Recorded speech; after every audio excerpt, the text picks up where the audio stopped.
Muy buenos días, apreciados estudiantes, nuevamente en línea. Continuamos con bombas centrífugas. Hoy vamos a ver algunos problemas que se presentan en las bombas centrífugas, como son la cavitación y el golpe de ariete. La cavitación y golpe de ariete. En las instalaciones de bombas centrífugas a un sistema de tuberías es necesario un control sobre dos fenómenos perjudiciales: la cavitación y el golpe de ariete. La cavitación origina depresiones excesivas en la bomba. Es decir, cuando se presentan presiones bastante bajas en la bomba, existe cavitación en la bomba, que es un fenómeno perjudicial. O sea, la bomba muchas veces en la succión origina presiones excesivamente bajas, lo cual da lugar a la vaporización del líquido. Esta vaporización del líquido se conoce como cavitación. El otro fenómeno perjudicial es el golpe de ariete, que se origina por sobrepresiones. O sea, cuando la presión es bastante alta, ¿cierto? Entonces, es muy probable que se presente el golpe de ariete, que puede dañar la bomba y la instalación de tuberías, llegando a destruir la bomba o el sistema de tuberías. Bien, ¿cómo resolver este problema de la cavitación y golpe de ariete? Inicialmente vamos a ver la cavitación. La cavitación es la formación y posterior colapso de burbujas de vapor en un líquido por acción dinámica del impulsor. O sea, si existe formación de vapor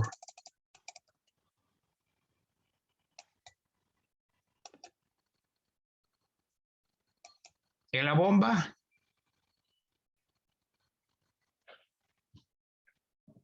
quiere decir que la bomba tiene cavitación. La cavitación se inicia cuando la presión en el líquido es inferior a la presión de vapor del líquido, a la temperatura de operación. O sea, cuando la presión en la bomba es menor a la presión de vapor, existe la vaporización del líquido. Entonces, esta vaporización del líquido produce cavitación. Cuando se produce cavitación, la bomba se destruye en poco tiempo. Veamos cómo sucede esto. Aquí tengo el rodete impulsor, ¿cierto?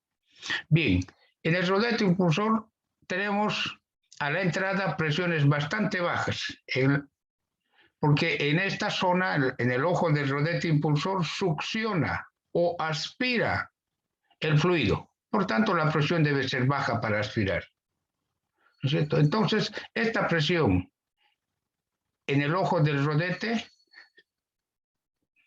deberá ser mayor a la presión de vapor del líquido que maneja la bomba. Si la presión en este punto es menor a la presión de vapor, el líquido se vaporiza.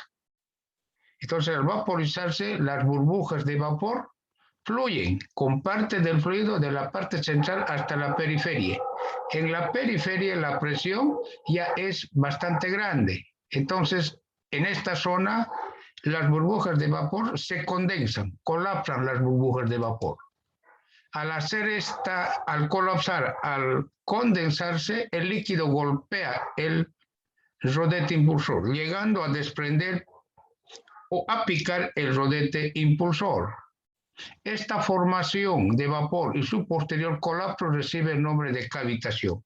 ¿Cuándo se presenta la cavitación? Cuando existen presiones bastante bajas en el ojo del rodete, a la entrada a la bomba. ¿Está bien? Entonces debo evitar la formación de vapor en una bomba. Debo evitar la cavitación en una bomba. ¿Y cómo evitar? Generando una presión suficientemente alta en la succión, mayor a la presión de vapor. Esto se conoce como una carga neta de succión positiva disponible.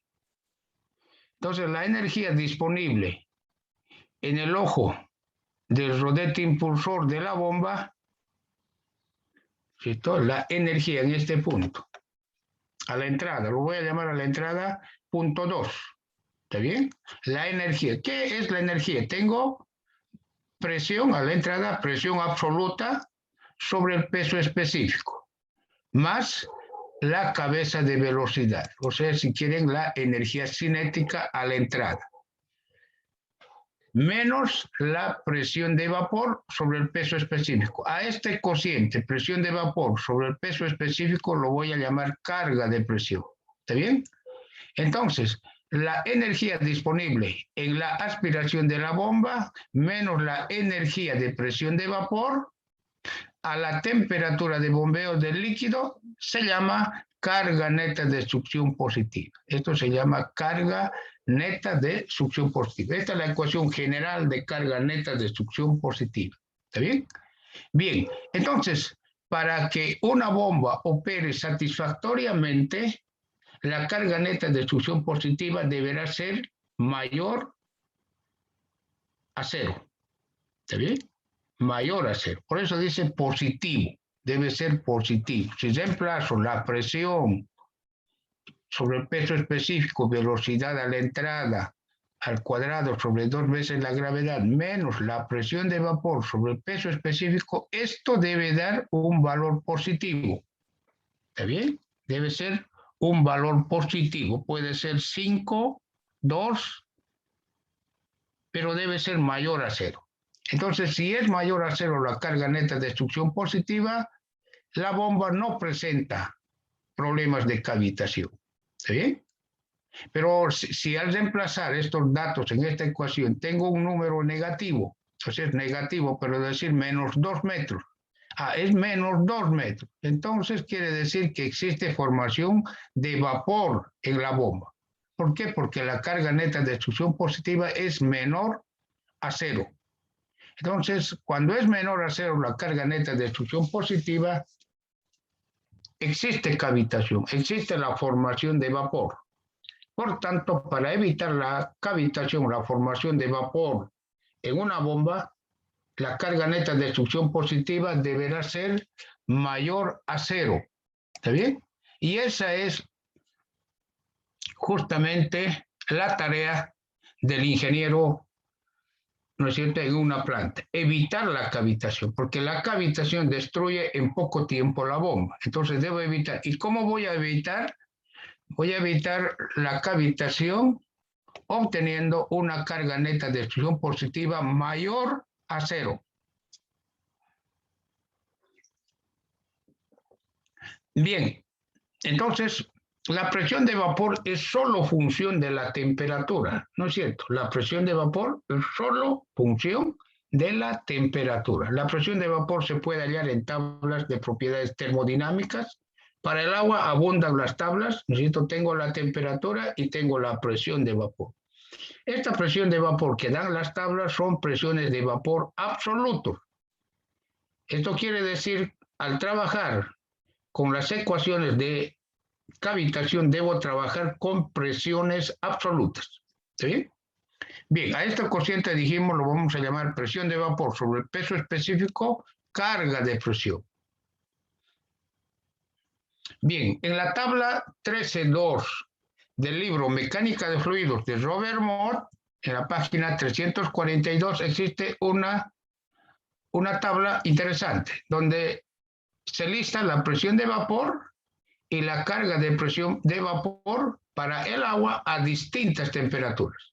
La primera columna es la temperatura, la segunda columna es la presión de vapor, ¿cierto? Entonces la presión de vapor es solo función de la temperatura para 20 grados, 30 y así hasta 70 grados centígrados.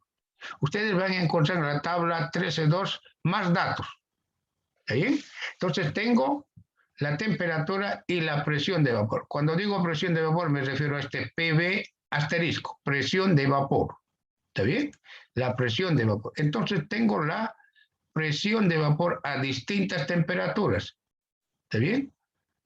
Entonces, aquí al trabajar En bombas, con bombas, se debe además especificar la temperatura. ¿A qué temperatura se está bombeando el líquido? Y con esa temperatura debo hallar la presión de vapor. Y luego reemplazar en esta ecuación esa presión de vapor sobre el peso específico. ¿Está bien? Bien, entonces esta es una tabla interesante, ¿no es cierto? Pero además tengo a la misma presión, tengo el peso específico, este peso específico, este, y este peso específico del fluido, peso específico. ¿Está bien? Entonces tengo además a distintas temperaturas el peso específico, a mayor temperatura, menor peso específico, ¿no es cierto? Bien, divido luego la presión de vapor, esta presión de vapor sobre el peso específico.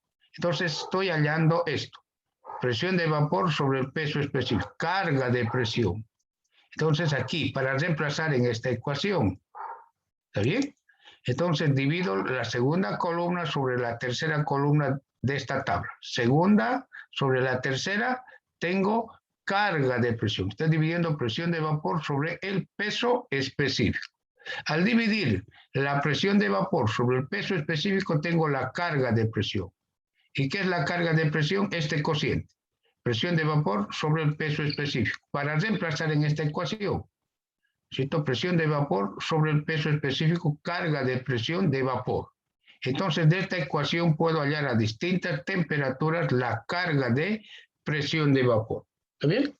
Ya esto es la carga de presión de vapor, es función de la temperatura.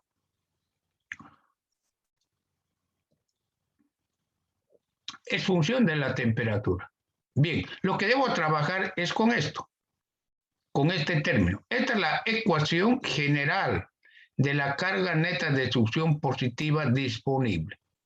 Esta es la ecuación general. Pero las bombas se instalan de distintas formas, ¿no es cierto? Las bombas se pueden instalar de distintas formas. Por ejemplo, aquí tengo la bomba que está instalada a un nivel inferior respecto a un tanque, ¿no es cierto? Tengo aquí. Bien, esta es la carga neta de succión positiva, es la ecuación que vimos hace un momento, ¿no es cierto? Es la ecuación general. Entonces, para hallar ya la carga neta de succión positiva para una situación particular, como en este caso, en la que la bomba está ubicada a un nivel inferior con respecto al depósito. Entonces es un caso particular ya, ¿cierto? Entonces, ¿qué hacer? Como dice, de succión, succión, ¿cuál es la tubería de succión? Esta tubería que viene del tanque 1 y justo a la entrada. Cuando digo entrada me refiero a este punto, a la entrada. El fluido no logró pasar aún por el rodete impulsor. Estoy a la entrada. Eso es el punto 2. Este punto es a la entrada. No logró pasar aún por el rodete impulsor. Entonces, cuando digo carga neta de succión, debo realizar un balance de energía mecánica solo a la tubería de succión. O sea, entre el punto 1 y el punto 2. Solamente a la tubería de aspiración o succión. Bien, entonces realizo mi balance. Balance de energía mecánica a la tubería de succión. ¿Qué tengo? Tengo el punto 1, presión 1, tengo la elevación 1, la velocidad en el punto 1 es 0, en la superficie libre del tanque 1, 0, ¿cierto? Tengo la presión 2, justo a la entrada de la bomba, ¿no? Presión 2, Z sub 2 por nivel de referencia, este Z sub 2 es 0, la velocidad de la entrada y las pérdidas de energía por fricción. Pérdidas de energía por fricción solo en la tubería de aspiración, entre el punto 1 y el punto 2. La pérdida de energía por fricción solo se realiza en la tubería de succión, en este caso entre el punto 1 y el punto 2. Entonces, de esta relación, ¿no es cierto? Despejo la presión 2 sobre el peso específico más la velocidad 2 al cuadrado sobre 2 veces la gravedad. Voy a despejar. Luego, este término, presión sobre el peso específico, se emplaza en esta ecuación general. Aquí va a ser igual la presión 2 sobre el peso específico más velocidad al cuadrado en el punto 2 sobre la gravedad. Va a ser igual presión 1 sobre el peso específico más Z1 menos la pérdida de energía por fricción, que va al segundo bien. Reemplazo entonces la presión 2 sobre el peso específico más la velocidad 2 al cuadrado sobre 2 veces la gravedad por su equivalente en esta ecuación. Y tengo esta relación. Carga neta de succión positiva.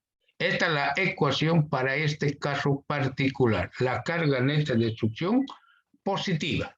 ¿Está bien? Esta carga neta de succión positiva deberá ser mayor a 0.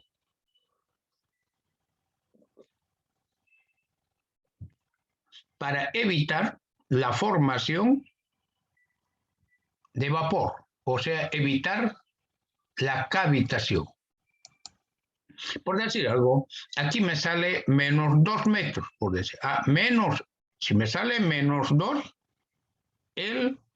la bomba está formando vapor, tiene problemas de cavitación. ¿Cómo resolver? Como es menos 2, puedo elevar este tanque 3 metros más, por decir, por eso es positivo la elevación. Tengo 3, entonces es mayor a menos 2 metros, entonces voy a tener una carga neta de succión positiva más 1, porque 3 menos 2 es 1, positivo. Puedo elevar para resolver el problema de cavitación. O otro sería minimizar las pérdidas de energía por fricción.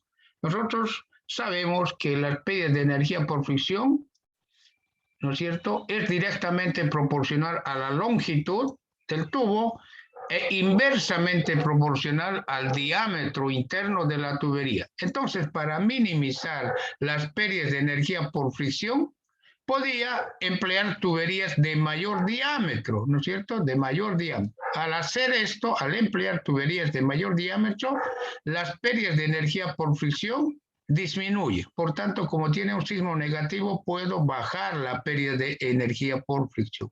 Entonces, lo cierto es que al final debo obtener una carga neta de succión positiva disponible mayor a 0. Esta ecuación se aplica solo cuando la bomba está a un nivel inferior con respecto al depósito. ¿Está bien? Reemplazando en esta ecuación general. Esta es la ecuación general. Con esta misma ecuación se puede obtener otra relación para la carga neta de succión positiva cuando la bomba está a un nivel superior. También se puede obtener, ¿no? Pero debo realizar un balance de energía, otra vez, para el sistema, ¿no es cierto?, en la cual está instalada la bomba, ¿no? Entonces, esta ecuación es cuando la bomba está a un nivel inferior con respecto al depósito. ¿Está bien? Esta. Bien, aquí aparece la carga neta ¿cómo es? La carga de presión. ¿No es cierto? La carga de presión. Esta es la carga, que es función de la temperatura, como lo vimos hace un momento. Bien, veamos el otro caso. A ver que la bomba esté a un nivel superior. Aquí tengo la bomba, que está a un nivel superior. ¿Cierto? Esta es la tubería de succión, ¿no es cierto? Entonces, esta es la ecuación general, ¿no? Esta es la ecuación general. Entonces, en esta ecuación general, este término que está entre paréntesis, debo reemplazar por su equivalente. Bien, entonces aquí tengo el punto 1 y el punto 2. Ojo, el punto 2 es justo a la entrada de la bomba. El fluido no pasó aún por el rodete impulsor. Es por eso que en el balance de energía mecánica no se considera la energía adicionada por la bomba al fluido. ¿Por qué? Porque el fluido aún no logró pasar por la bomba. El punto 2 es justo a la entrada de la bomba. ¿Está bien?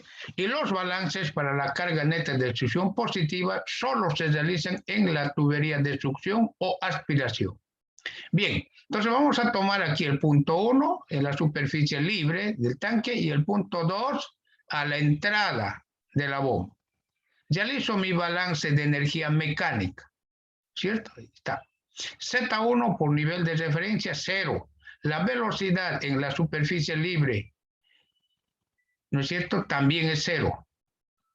Bien, entonces esto se anula. De esta relación debo despejar presión 2 sobre el peso específico más velocidad 2 sobre 2 veces la gravedad. Por tanto, tendré presión 1 sobre el peso específico menos Z sub 2 menos la pérdida de energía por fricción. Presión 1 sobre peso específico menos Z sub 2 menos la pérdida de energía por fricción. Esta pérdida de energía por fricción nuevamente, aclaro, solamente es en la tubería de aspiración. ¿Está bien? Solamente en la tubería de aspiración. Bien, entonces reemplazo la carga de presión es función de la temperatura, ¿no es cierto? Esto lo pueden encontrar en tablas. Reemplazo en esta ecuación y la carga neta de succión positiva deberá ser mayor a 0 para evitar la cavitación. ¿Está bien? ¿Qué es la cavitación? Es la formación y posterior colapso de burbujas de vapor en la bomba, ¿no es cierto? Entonces, reemplazo aquí, si esto es mayor a 0, la bomba está operando bien, ¿ya? Si es menor a 0, debo corregir, porque si es menor a 0, la bomba está formando vapor, y el vapor es corrosivo, además produce picaduras en el rodete impulsor, destruye en poco tiempo la bomba. Entonces no es conveniente que la bomba opere en cavitación. Entonces una forma de evitar es que la carga neta de destrucción positiva sea mayor a 0. Si es mayor a 0, entonces quiere decir que la bomba está operando en condiciones óptimas. ¿Qué quiere decir? No está formando vapor. ¿Está bien? Y eso hay que evitar. Eso es importantísimo en bomba. Bien, estos son los dos casos. Entonces, esta ecuación es una ecuación particular, esta última ecuación, ¿no es cierto?, para hallar la carga neta de destrucción positiva cuando la bomba está a un nivel superior con respecto al depósito. ¿Está bien? Como ustedes pueden ver, es importante el balance de energía mecánica, ¿no? Es muy importante para hallar la potencia de la bomba, para hallar la cavitación, es importante. Aquí nuevamente voy a aclarar que la pérdida de energía por fricción solo es en la tubería de aspiración, solamente en la tubería de succión. ¿Está bien? Bien, esto se encuentra mediante la ecuación de Darcy, ¿no? Y si tienen accesorios, además debo sumar accesorios, ¿cierto? Solamente en la tubería de succión. ¿Está bien? Bien, entonces ya tengo. En algunos casos, el fabricante da lo que se llama carga neta de destrucción positiva requerida. ¿Ya? Carga neta de destrucción positiva requerida. Y la que nosotros hallamos mediante balances es la carga neta de destrucción positiva disponible. La que nosotros hallamos mediante balance de energía mecánica es la carga neta de destrucción positiva disponible. Entonces, si el fabricante me da una carga neta de destrucción positiva requerida, nuestra carga neta de destrucción positiva requerida, esta deberá ser mayor a la carga neta de destrucción positiva que da el fabricante. ¿Está bien? Esta debe ser mayor, la carga neta de destrucción positiva disponible deberá ser mayor a la carga neta de destrucción positiva requerida que del fabricante. Si no da el fabricante, no dice nada un problema, entonces nosotros directamente asumimos que la carga neta de destrucción positiva disponible deberá ser mayor a 0. ¿Ya? Directamente, mayor a 0, para evitar la cavitación. Pero si nos indicara la carga neta de destrucción requerida por el fabricante, nuestra carga neta de destrucción positiva disponible, aquí el subíndice de justamente quiere decir eso, disponible. Entonces, esta deberá ser mayor a la carga neta de destrucción positiva requerida por el fabricante, como dice aquí. ¿Ya? Y si no da esto, entonces nosotros directamente la carga neta de destrucción positiva disponible mayor a 0 y nada más. ¿Sí? Bien, el golpe de ariete. Este fenómeno se produce al poner en marcha o al parar una bomba centrífuga. El golpe de ariete se produce por sobrepresiones. El golpe de ariete se produce cuando se para una bomba sin cerrar previamente la válvula de descarga. El golpe de ariete se produce cuando hay un corte imprevisto de energía eléctrica en el funcionamiento de la bomba.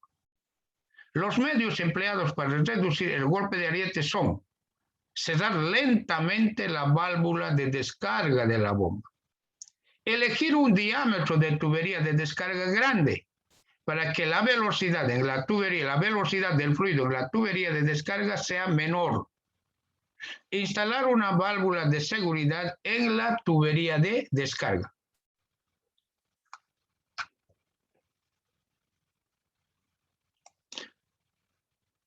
Bien, para comparar bombas geométricamente semejantes tenemos las leyes de afinidad. Cuando digo bombas geométricamente semejantes me refiero a bombas centrífugas. Todas estas bombas son centrífugas. ¿Está bien? Entonces, donde N mayúscula es la velocidad de rotación del impulsor, del rodete impulsor en revoluciones por minuto. Q es el caudal que impulsa la bomba, que maneja la bomba. H es la energía transferida al fluido por la bomba. P es la potencia teórica de la bomba o potencia al fluido de la bomba. Entonces estas son relaciones. Me dice, cuando el diámetro del impulsor es constante, cuando el diámetro del impulsor es constante, tengo estas tres ecuaciones. Pero ¿qué varía? La velocidad de rotación del rodete impulsor. Entonces quiero hallar, por decir algo, tengo datos de la bomba 1, quiero a una velocidad de rotación del rodete impulsor N2, ¿cuál es el caudal que maneja? De aquí despejo el caudal y encuentro a esta velocidad el caudal que impulsa la bomba. Para esto sirve. Lo propio aquí, ¿no? Bien, aquí tengo la otra. Cuando la velocidad de rotación del impulsor es constante. Aquí la velocidad de rotación del rodete impulsor es constante y varía el diámetro. Entonces tengo aquí las leyes de afinidad. ¿Está bien? Normalmente se conocen para la operación. En las condiciones 1 se conocen los datos. Quiero hallar si el diámetro del impulsor es en un diámetro 2, quiero hallar el caudal que impulsa. Entonces despejo el caudal y hallo para este diámetro. Lo mismo para la energía transferida al fluido y la potencia al fluido. Esto se llama leyes de afinidad. ¿Está bien? Bien, las bombas se pueden instalar de dos formas, en serie y en paralelo.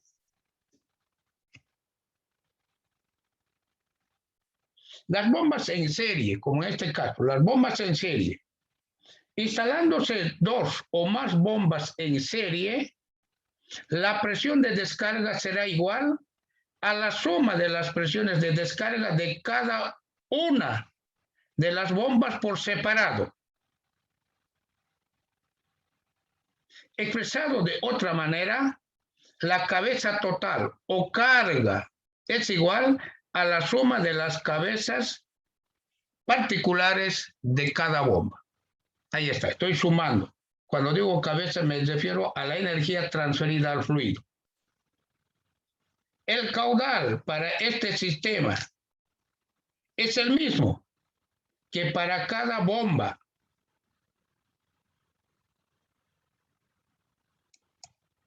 Entonces el caudal es constante para sistemas de tuberías en serie. ¿Sí? Pero también puede instalar las bombas en paralelo. Si las bombas trabajan en paralelo, el caudal será la suma de los caudales de cada bomba. Entonces tengo aquí, el caudal será la suma de los caudales de cada bomba. La carga o cabeza de la total de la bomba será igual a la cabeza de cada bomba para el flujo que maneja. O sea, aquí la carga o cabeza o la energía transferida al fluido es constante. ¿Bien? Entonces, si quiero aumentar el caudal, debo instalar las bombas en paralelo. Y si quiero aumentar la presión, debo instalar las bombas en serie. Eso es lo que al final está indicando estas ecuaciones. ¿Está bien? Bien, ustedes tienen un buen texto, fundamentos y aplicaciones de las bombas de Breyer y Santana. Bien, con esto concluimos la clase de hoy. Estamos en línea el próximo día lunes. Ok, Bien, ingeniero. Gracias.